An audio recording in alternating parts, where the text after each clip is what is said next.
హుస్సేన్ సాగర్లో గణేష్ నిమజ్జనాలను నిషేధించినట్లు మరోసారి హైకోర్టులో పిటిషన్ దాఖలయ్యింది. ఈ మేరకు ఆ పిటిషన్పై మంగళవారం విచారణ చేపట్టిన ధర్మాసనం హుస్సేన్ సాగర్లో నిమజ్జనాలకు గ్రీన్ సిగ్నల్ ఇచ్చింది. ఈ క్రమంలో హుస్సేన్ సాగర్లో నిమజ్జనాలు వద్దని పిటిషనర్ తన వాదనలు వినిపించారు. గత ఏడాది ఇచ్చిన తీర్పునే ఈసారి కొనసాగించాలని రిక్వెస్ట్ చేశారు. అదేవిధంగా హైడ్రాను కూడా ఇందులో ప్రతివాదిగా చేర్చాలని కోరారు.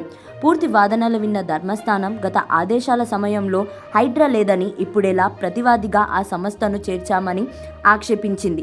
చివరి నిమిషంలో కోర్టు ధిక్కరణ పిటిషన్ సరికాదని కోర్టు తప్పుబట్టింది.